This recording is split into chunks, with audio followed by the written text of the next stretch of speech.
आप सब देख रहे हैं कि हमारे सामने एक ये जन्म कुंडली है जिसमें जातक का जन्म 21 मार्च 1983 और 4:10 सुबह अंबाला में इनका जन्म हुआ था। तो ये जो चार्ट है दूसरी शादी के संबंध में आया और यहाँ पर यह देखने की ज़रूरत है कि जब जन्म कुंडली आती है तो हम किस प्रकार से आगे जो है बढ़ते हैं।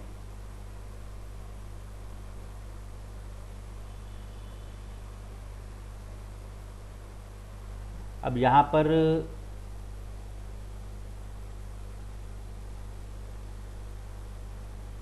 जन्म कुंडली में देखें तो सप्तम भाव का उपनक्षत्र स्वामी जैसा कि आप देख रहे हैं बुध है।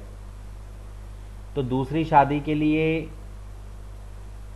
जो नियम होता है कि सप्तम भाव का उपनक्षत्र स्वामी द्विस्वभावी ग्रह हो। द्विस्वभावी ग्रह मतलब बुध हो या गुरु हो, या फिर ऐसा ग्रह हो जो द्विस्वभावी राशि के साथ जुड़ा हो। मान लो बुध गुरु नहीं है, अन्य कोई ग्रह हो, लेकिन वो द्विस्वभावी राशि या द्विस्वभाव ग्रह के साथ जुड़ा हो।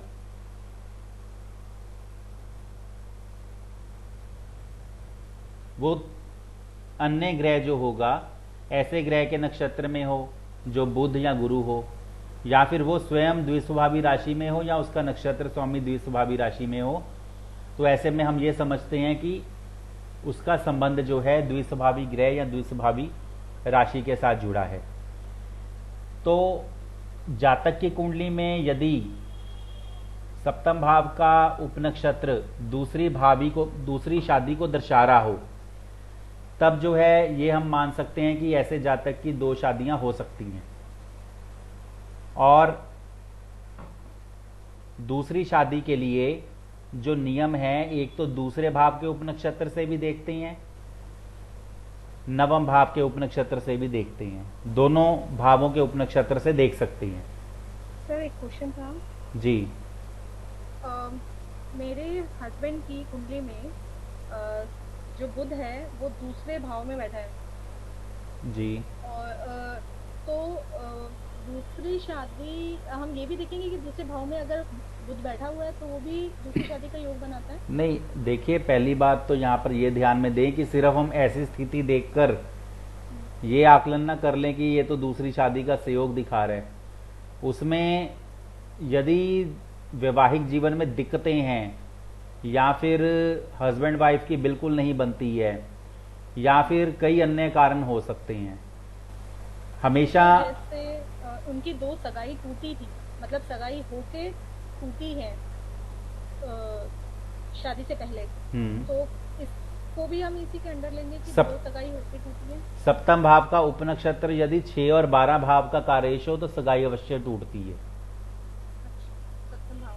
सप्तम भाव का उपनक्षत्र ऐसे ग्रह के नक्षत्र में हो जो 6 और 12 भाव जो है दे रहा हो, या 1, 6, 12 भाव, हालांकि 6, 12 भाव ज्यादा, क्योंकि उसमें ही देखा गया है कि हम अधिकतर पूछ लेते हैं उसमें कि क्या सगाई टूटी है या कोई एंगेजमेंट होकर टूटी है या कोई रोका वगैरह होकर टूटा है।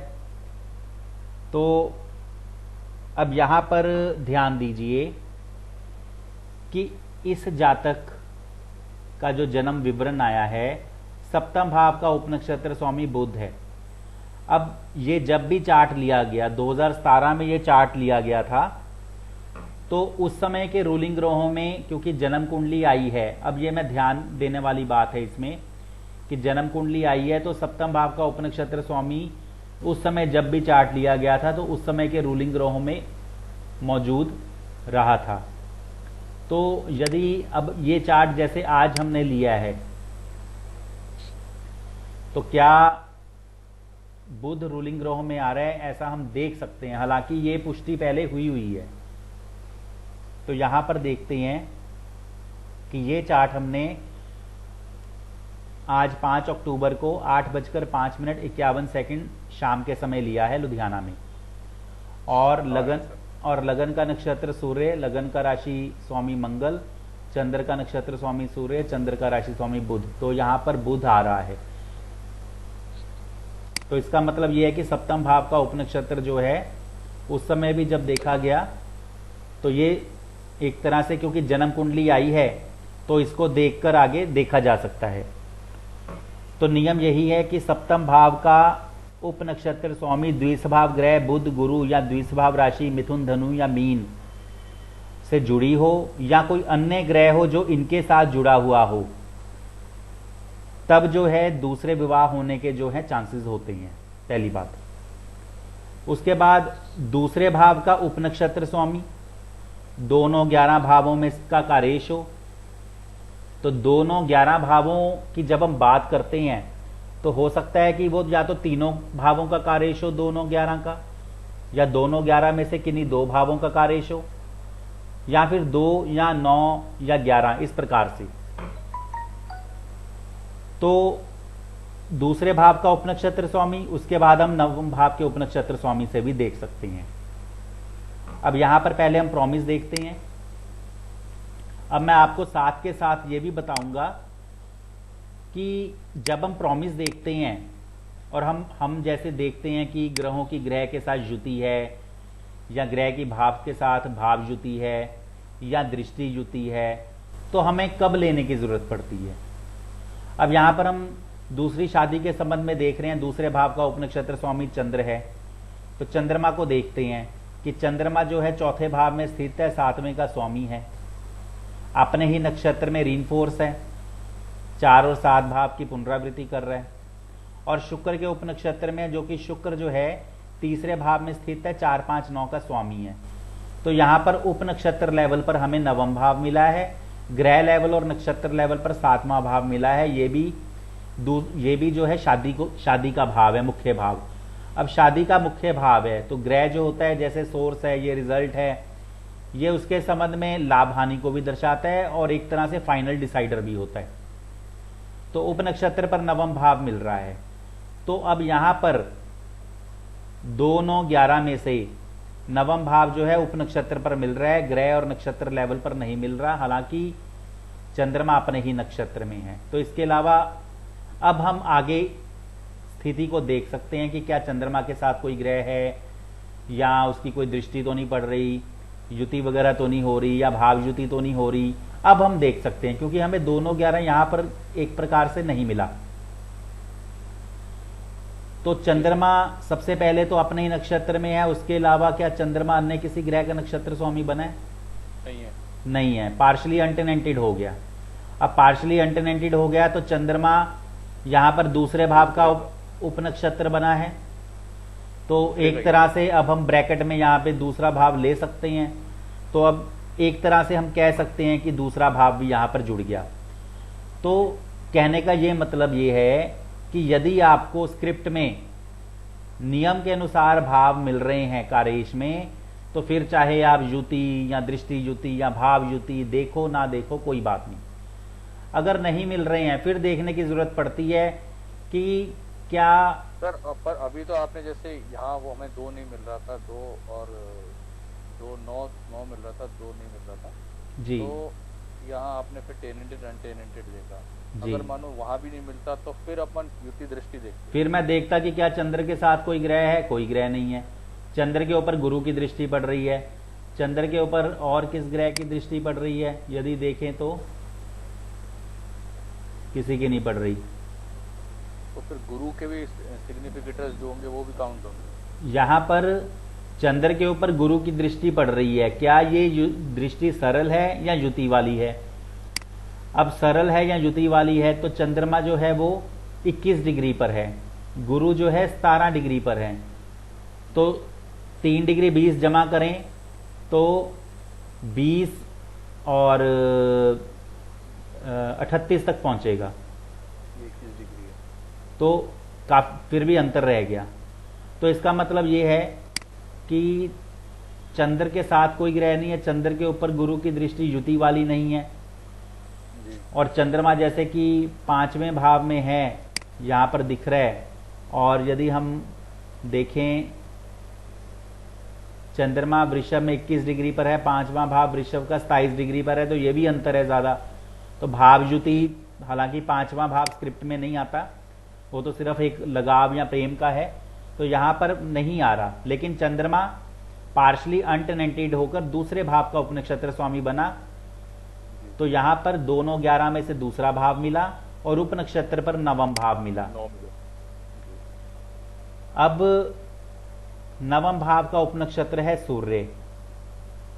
सूर्य को देखें, दूसरे भाव में स्थित है, 8वें भाव का स्वामी है, और सूर्य जो है शनि के नक्षत्र में जो 9 और 2 भाव दे रहा है, और उपनक्षत्र पर भी दूसरा भाव मिल रहा है। तो यहां पर आपको दोनों 11 में से दोनों भाव कारेश के रूप में मिल गए। तो यहां पर भी आपको युति दृष्टि, भाव युति आदि वगैरह देखने की जरूरत नहीं है। और यहाँ सर अनटेनेंटेड भी देखने वो तो चलो हमने देख लिया कि सूर्य अनटेनेंटेड है, तो अनटेनेंटेड होकर सूर्य जो है नवम भाव का तो है ही है उपनक्षत्र स्वामी, तो उसका एक तरह से मजबूती से फल देने में सक्षम है। कहने का मतलब ये है कि यहां पर स्क्रिप्ट में जब आपको कई बार ऐसा होता है कि जो भाव हमें चाहिए होते ना वो नहीं दिख रहे होते, तो क्या हम ये मान लें कि वो भाव नहीं दिख रहे हैं, तो अब ये क्या प्रॉमिस नहीं है? तो ऐसे में हम देखते हैं कि अनटेनेंटेड है, अनटेनेंटेड होकर क्या वो भाव दे रहा है, या फिर क्या युति है किसी ग्रह के साथ, क्या उस ग्रह के द्वारा इसको वो भाव मिल रहे हैं, या फिर वो जिस भाव में बैठा है क्या वो मुख्य या सहायक भावों, ऐसे भाव में तो नहीं बैठा जो मुख्य भाव है या सहायक भाव है और उस भाव के साथ उसकी डिग्री वाइज युति हो रही हो, या फिर ऐसे ग्रह की दृष्टि आ रही हो ऊपर, मानो वो विपरीत, मतलब ऐसे भाव में हो जो कि उस प्रॉमिस से विपरीत हो, तो फिर सर और उससे युति बना रहा हो तो देखिए ऐसा है कि यदि जो मुख्य और सहायक भाव चाहिए उनका वो नहीं वहां पर आ रहा किसी प्रकार से और विपरीत भावों का आ रहा है, तो फिर तो नेगेटिव उत्तर है ही है। और यदि पॉजिटिव और नेगेटिव दोनों प्रकार के भाव आ रहे हैं, फिर तो हम यही कहेंगे कि उसमें दोनों तरीके से उसको काम होगा उसका, लेकिन मतलब दिक्कतों के साथ होगा या अटक लटक कर होगा या इस प्रकार से किसी भी प्रकार से। अब यहां पर स्पष्ट शब्दों में कि दूसरे भाव का उपनक्षत्र स्वामी क्या दोनों 11 भावों में किसी का कारेश है, तो दूसरे भाव का उपनक्षत्र स्वामी चंद्रमा अनटेनेंटेड होकर दूसरे भाव का उपनक्षत्र स्वामी बना है, और यहां पर वो मुख्य भाव 7वां भी दे रहा है, क्योंकि शादी तो शादी है, ठीक है, और उपनक्षत्र पर नवम भाव मिल रहा है, एक तरह से पॉजिटिव है। नवम भाव का उपनक्षत्र सूर्य जो है वो हमने देखा दूसरा भाव यहां दे रहा है, 9 और 2 यहां दे रहा है, तो ये भी पॉजिटिव है, और उपनक्षत्र पर भी दूसरा भाव आ रहा है, तो एक तरह से सूर्य भी पॉजिटिव है। अब जैसा कि जुलाई 2017 में यहां पर सबसे पहले मैं 1 मिनट, तो अब जुलाई 2017 से हम देखेंगे, यहां पर मैं 1 जुलाई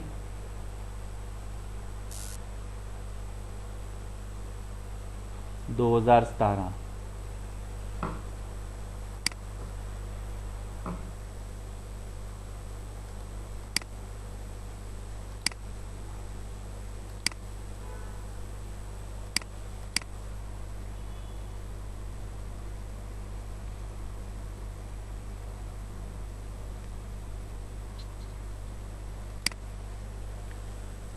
तो आप देख सकते हैं कि उस समय गुरु की महादशा चल रही थी। पहला पॉइंट हमारा ये है कि गुरु की महादशा चल रही थी, और दूसरी शादी का प्रॉमिस मिलने के बाद 2, 9, 11 या 2, 7, 9, 11 इन भावों के कारेश ग्रहों की दशा, अंतरदशा, प्रत्यंतर दशा में हम देख सकते हैं। तो अब यहां पर गुरु की महादशा 2017 में चल रही थी, हम देखते हैं कि ये दशा कहां तक है। गुरु की महादशा 4 सितंबर 2025 तक, तो जुलाई 2017 में प्रश्न पूछा गया, तो सीधी सी बात है कि काफी लंबी अवधि का पीरियड है, तो गुरु का तो पॉजिटिव होना जरूरी है। तो देखें तो दूसरे भाव के कारेश में गुरु दिख रहा है, और 2, 9, 11, तो गुरु तो हमें 2, 9, 11 में एक तरह से दूसरे भाव के कारेश में दिख रहा है, इसको हम ले सकते हैं। अब उसके बाद जुलाई में जैसा कि अब आप देख सकते हैं, तो केतु का अंतर्दशा तो बहुत ही 17 जुलाई तक, उसके बाद शुक्र की अंतर्दशा, और शुक्र की अंतर्दशा जो है 17 मार्च 2020 तक। तो अब देखेंगे क्या शुक्र कारेश है, दूसरे भाव के कारेश में शुक्र नहीं है, 7वें भाव का इकलौता कारेश चंद्र है, और चंद्र जैसा कि अपने ही नक्षत्र में और शुक्र के उपनक्षत्र में, ब्रैकेट में इसको ले सकते हैं, क्योंकि ये नियम जो है एक तरह से जिस भाव का कोई इकलौता ग्रह कारेश हो उसका नक्षत्र उपनक्षत्र भी उस भाव का फल देने में सक्षम होता है। तो इसलिए ब्रैकेट में हम शुक्र को लिख सकते हैं। तो 2, 7 नवम भाव के कारेश में सूर्य, चलो शुक्र यहां भी हमें मिल गया, सूर्य शनि शुक्र है, और 11वें भाव के शुक्र है। तो एक तरह से शुक्र जो है यहां पर मिल रहा है। अब यहां पर हम देखेंगे कि क्या शुक्र आगे किस प्रकार से पॉजिटिव दिख रहा है। शुक्र जो है तीसरे भाव में स्थित है, 4, 5, 9 का स्वामी है, केतु के नक्षत्र में, केतु 11वें भाव में स्थित है, और जैसा कि हम देखें केतु गुरु की राशि में है, गुरु 10 और 12, और शुक्र आगे गुरु के ही उपनक्षत्र में 10 और 12। शुक्र जो है अनटेनेंटेड है, अनटेनेंटेड होकर 1 से 12 भावों में किसी भाव का उपनक्षत्र स्वामी नहीं बना, और 1 से 12 भावों में 12वें भाव का नक्षत्र स्वामी बना है।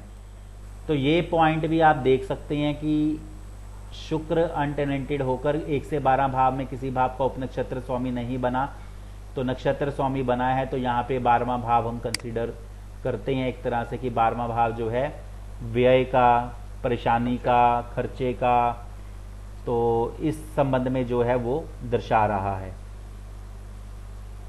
अब इसके बाद शुक्र उपनक्षत्र लेवल पर कोई बढ़िया स्थिति नहीं दिखा रहा, एक तो ये हम इसको देख सकते हैं। अब इसके बाद 9-11 दिखा रहा है। जी हाँ, 9-11 वो दिखा रहा है, लेकिन हम कहते हैं कि उपनक्षत्र पर भी यदि पॉजिटिव हो तो ज्यादा बढ़िया रहता है। हाँ, तो उपनक्षत्र पर 10 दिखा रहा है, 11 का ओपोनेंट, और 12वां भाव है, यानी कि ओपोनेंट का छठा भाव। ठीक है, तो अब यहां पर अगली अंतर्दशा शुक्र के बाद होती है सूर्य की, क्योंकि हम दोनों को कंसीडर कर सकते हैं, शुक्र और उसके बाद अगली अंतर्दशा सूर्य की। तो सूर्य की अंतर्दशा को देखें तो सूर्य दूसरे भाव में स्थित है, 8वें का स्वामी है, शनि के नक्षत्र में 9, 1, 2, बुध के उपनक्षत्र में 2, 6। तो यहां पर ही हमें इस स्क्रिप्ट में शुक्र अंतर्दशा और सूर्य की अंतर्दशा में ज्यादा उपयुक्त सूर्य की अंतर्दशा लग रही है, और दोनों 11 भावों के कारेश में सूर्य आ रहा है, बिल्कुल आ रहा है, दोनों संयुक्त रूप से, चाहे 2 के कारेश में आ जाए, चाहे 9 के कारेश में आ जाए, चाहे 11 के, तो सूर्य आ रहा है। तो हमें अब ये लगता है कि शुक्र और सूर्य में से सूर्य की अंतर्दशा जो है ज्यादा मजबूत, ये ज्यादा मजबूत है, और ये अंतर्दशा शुरू होती है 3 जनवरी 2021 से। 4 साल है। तो सॉरी 17 मार्च 2020 से 3 जनवरी 2021 तक, क्योंकि सूर्य की अंतर्दशा अप टू 3 जनवरी 2021, तो ये हमें वेट करना पड़ेगा। जी बिल्कुल, और इसके अलावा ये पॉजिटिव भी है। तो 17 मार्च 2020 से 3 जनवरी 21, ये जो पीरियड है, आप ये मत देखिए कि 3 साल वेट, हाँ 2017 से तो जरूर है, लेकिन मार्च 2020 से जनवरी 2021 के बीच में एक तरह से पॉजिटिव है। अब सूर्य की अंतर्दशा में फिर आगे सूर्य की प्रत्यंतर दशा, चंद्र की प्रत्यंतर दशा, मंगल की, इस प्रकार से। तो और ये आप देखेंगे ये 2020 में ही ये कुछ कुछ महीनों की हैं, तो इनमें से कौन सी ज़्यादा उपयुक्त हो सकती है? तो यदि हम देखते हैं कि अंतर्दशा के रूप में सूर्य को लिया गया, उसके बाद चंद्र की प्रत्यंतर दशा, फिर मंगल की प्रत्यंतर दशा। चंद्र की प्रत्यंतर दशा 25 अप्रैल 2020, मंगल की 12 मई 2020, राहु की 25 जून 2020, गुरु की 3 अगस्त, शनि की 18 सितंबर, बुध की 30 अक्टूबर, केतु की 16 नवंबर और शुक्र की 3 जनवरी तक। तो जब भी इतनी प्रत्यंतर दशाएं होती हैं तब हम दो चीज़ों को ध्यान में रखते हैं, या तो यदि उस समय के रूलिंग ग्रह नोट है उनकी हेल्प ली जाती है, या फिर जो राहु केतु होते हैं छाया ग्रह के रूप में, और यदि हमें दिखे कि पॉजिटिव कितने हैं एक तो उनको मार्क कर लिया जाए, फिर उसके हिसाब से हम देख सकते हैं कि कौन सा हो सकता है। तो सबसे पहले सूर्य है, तो सूर्य पॉजिटिव है, ये चंद्र भी एक तरह से पॉजिटिव है, मंगल भी पॉजिटिव है, राहु भी आपको दिख रहा है पॉजिटिव है। क्यों? क्योंकि राहु उपनक्षत्र में 7वां भाव दे रहा है, और ये एक तरह से यहाँ पर भी 2-11 भाव। 2-11 उसके बाद गुरु भी ठीक है, पॉजिटिव नेगेटिव दोनों तरह के हैं, चलो पॉजिटिव है क्योंकि उपनक्षत्र पर दूसरा भाव दे रहा है। शनि जो है एक तरह से ये इतना उपयुक्त नहीं है।